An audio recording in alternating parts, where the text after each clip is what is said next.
Okay? So Satan's tactic is to invade the mind. As long ang imong faith intact pa sa Ginoo, di gid kahilabot ang yawa sa imo. Balikon ako, as long ang imong faith, trust, and confidence sa Ginoo, di jud ka kayang hilabtan sa yawa. That is, divine law. Ang divine law, the rules is, as long as napa imong faith, hope, and love sa Ginoo, di jud ka kayang hilabtan sa yawa.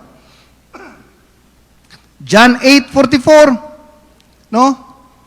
No truth in him, Satan is the father of lies. So ang iyang buhaton, iyang hugawan imong utok. Father of lies. But pasabot, ingnan ka, tinuod gyud nga giingon sa Ginoo. Okay? Di ba? Mutan-aw ta sa mga Facebook karon na ay gitawag nato diha nga mga ancient discovery, naa pa na discover nga book sa Bible, naa pa kuan nga nay mga alien, naa pay mga. Di ba usay magduda nakakaw ang Bible tinuod ba? Satan is the father of lies. So hinay-hinay ang imong faith, ang imong hope sa Ginoo, hinay-hinay mo fade. Dayon ang imong revival of trusting God, hinay-hinay mo subside. Ang atong trust sa Ginoo, sa una mo matata sayo, mo ampo ta tag praise God, hallelujah. Karon pag mata sayo, tan-aw kung pila na kabuk likes. No? Nag-reply ba ang imong group chat? Kay ang atong gitawag natog love us nga feeling, ang ato ang hunger, kung ato nang ilalom-lalom, ang ato ang first love sa Ginoo, nag-fade na. No? Ang yawa is nangitag opportunity, susama sa leon, kinsa iyang matukob. So, makita nimo manghigala nga ang goal sa yawa is to capture the mind. Once makapture ni Satanas ang imong mind, he will capture everything sa imong life. That's the concept. Tanaw niyo ng mga trauma, di ba? Mga traumatic effect. Once makapture ang imong mind. Revelation 12:10, si Satanas ang accuser. Day and night, no? Accuser. Muna pag naitaw, maingon si mo, bugo gyud ka. Himo day nibutang si Muno na only the devil accuse. Ang Ginoo di gyud mo accuse. Okay? Uwagon ka. Timan dili na ang nagsulti, gi-inspire na sa yawa. Kay nga naman, ang Ginoo nag-ingon, gimahal ta ka, gipasaylo na ta ka, bag-o na ka, akong anak na ka. Munay sa Ginoo. Prag ingnon kag bastos ka, wa kay pulos, wa kay ayo, wa kay puangod. Accuse ang tawag ana. Kung imo ng asawa o imo ng bana, ayaw na ang ayawa siya. Gigamit lang sa sayawa, basin parinti sila. Okay? Only the devil accuse. Ingna imong katapad, only the devil accuse. Uy, wa man kayo nag-concentrate ng uban. Balik, ingna imong katapad, only the devil accuse. Oh. Pag nagani musulti sa imuha nga, pagkawa po ni mo'y pulos, oy, nabutang rin na uy. Ingna din siya, only the devil accuse. Kulang lang yung mag-iingon, yawa ka mo. Mura ka ng generics pamalikas ba? Mura na pamalikas, nga di ka makasala. Only the devil accuse. No? Accuser. Now, kung naka sa digital, no?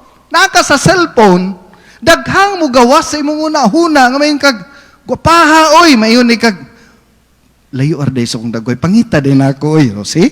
Nag-develop siya, di mayong effect sa imuha.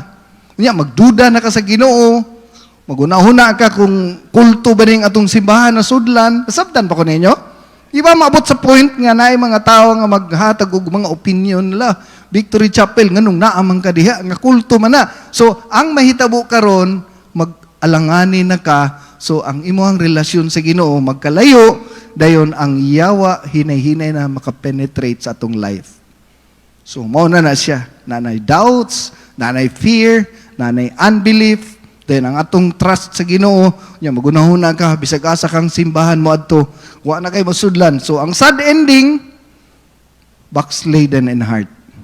Nata sa church, pero backslidden in heart. So, atong makita, invading the mind, mo na goal sa yawa. So, Satan's primary target is the mind. Ang target ni Satanas, dili sakit, dili kapobrehon. Gamito niya ang sakit para ma-inflict ang imong mind. Ha? Di ba pag magsakit ka, mahugaw imong utok, walagi ko na ayo. Dan. So, dito ang attack sa yawa, imong mind. Okay? Ingnan ka sa doktor, ay, operahan gina. Kung wala kay 80,000, balik-balik inang sakit. Nya wa man kay 80,000, so ang imong mind, wala na, magduda na. Magunahuna na ka, Lord. Tinuod, bagyo ka nga naa. So, ang nahitabo, na-capture na niya ang imong mind. Wala, nga ang Kristohanon, ang disciple, dapat naay unconditional trust. Okay, sunda ko ninyo, unconditional trust. Hinay kayo usab, unconditional trust. Maayo kag sa dili, musalig jud ka sa Ginoo. Pag magsika kag tanaw og cellphone, magduda kag samot sa Ginoo. So, ang unconditional trust, pareha ni Shadrach, Meshach, Abednego, unsa ilang gingon, bisag di pa may luwason sa Ginoo, saya gapon mi mutawag. Ang tawag ana, unconditional trust. Bisan pag di ko maayo ron, bisan pag dili ko kadaog sa contest, bisag di ko kapasa sa board exam, bisag biyaan pa ko sa akong ginikanan, musalig gihapon ko sa Ginoo. Mo nay unconditional trust. Nganong ingna naman ang dapat i-practice para ang imong mind dili makapture ni Satanas. Klaro? Aron si Satanas dili makailog sa imong mind. Okay? So mao na manghigala, gamiton ni Satanas ang kapobrehon, gamiton ni Satanas ang imong kaluyahon, gamiton ni Satanas ang imong sickness, kay ang iyang tuyo imong mind, dili ang sakit. Dili ang sakit. Kung dili, sa panahon nga magsakit ka, sa panahon nga mag-away mo sa imong asawa, ang imong mind malubog na. Magunahuna nang ka, ha? Sige, mo din na imong gusto, ha? Sige, mangabit ko. Magsugod na. So, ang imong mind na-capture na. That is why ang Christian nagkinahanglan og unconditional trust. Okay? So, musalig ta sa Ginoo. Okay, according ni Dr. Tracy Marks. Okay, Tracy Marks. Taas man ni kayo, pero nagkuha lang kong portion. Nag-explain siya sa dopamine detox. Aware man ta, no? Na ako naman yung na-share last time, nga ang atong brain is operated by chemicals, di ba?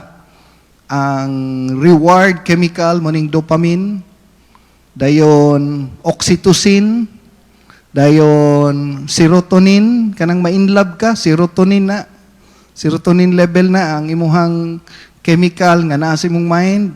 Dayon, sa putong isa, endorphin. Okay? So, endorphin. So, kaning chemical, common, do daghan ni sila, no? Ang uban, nagaingon, 8 ni kabuk chemical sa brain, nag-operate, pero commonly, upat na sila. Mo ni sila ang mga chemical hormones nga, mo ni sila ang nag-transmit. Kung baga, messenger. Kung naay antena diri sa globe, no? Example, naay antena diri sa globe. Na kay tawagan sa Amerika. Pag tawag nimo sa Amerika, ang imong calls dili na mo diretso sa Amerika. Muhapit pa siya dito sa antena, satellite, no? Paghapit sa satellite, si satellite mo relate dito sa Amerika. So ang inyong communication naghapit sa antena padulong sa Amerika. Ingnana ang trabaho sa chemical sa tong brain. Every neurons, no, naay chemical. So, ang kanideng gadget, ang spike sa dopamine sa atong brain, ning taas ang level to the point nga pag-increase sa dopamine, murag drugs gani, ano? 'Di ba? Dopamine man ang shabu. Pag taas sa dopamine, ang driver nga dukaon, ganahan na mo drive. Katong mo trabaho, magbuntag nagtrabaho way undang. Kaya nga naman, na siya'y gitake nga drugs, nga iyang dopamine level yung taas. So, sa cellphone, the more ta sigig cellphone, ang atong dopamine level ning taas, gitawag na siya og reward system. So, katong reward system, taas na kaayo, sa una, malipay ka, magian lang atong ice cream nga, tang tadang tang tang tang tang. Unsa ganito? Selecta? Oh, di ba? Selecta. Tang tadang tang tang tang tang, no? Di ba? Palit dayon ta, lingaw na kay tato. Pero karon kulang na to sa imo nga kalipay. Okay? Di ba nagpakita kog palabas? Last meeting nagpakita kog palabas.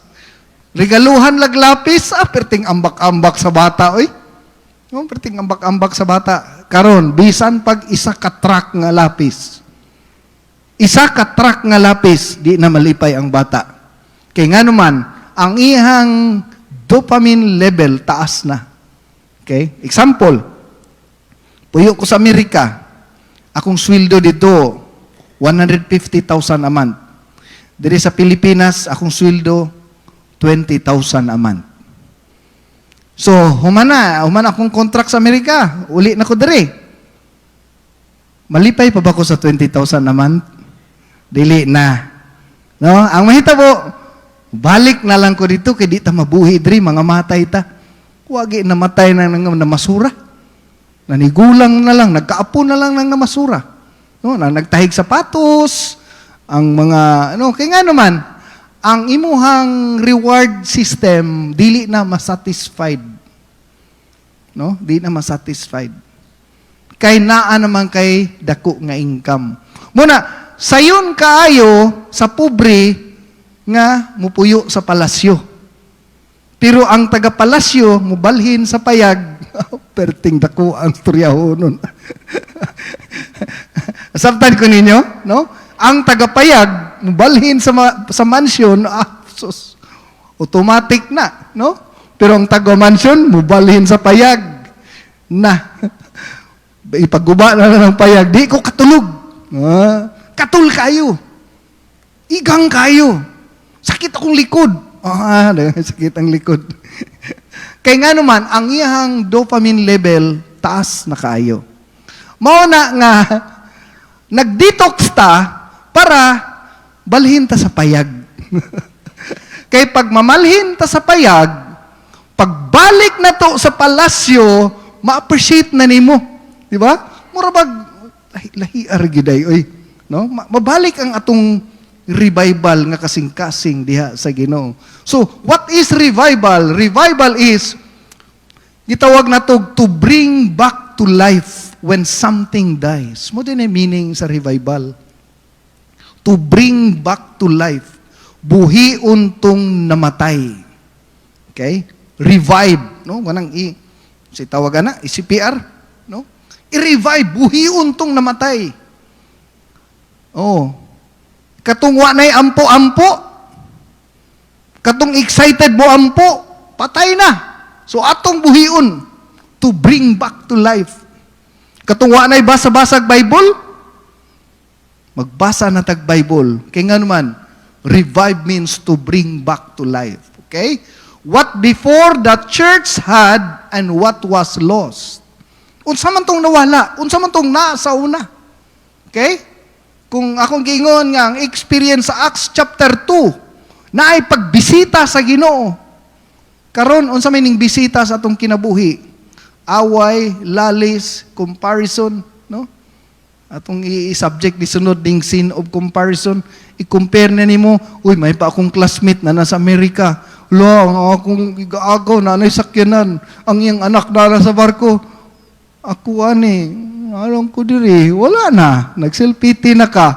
Okay? So, walang namatay ang imong kalag, namatay pagyud imong kaugalingon.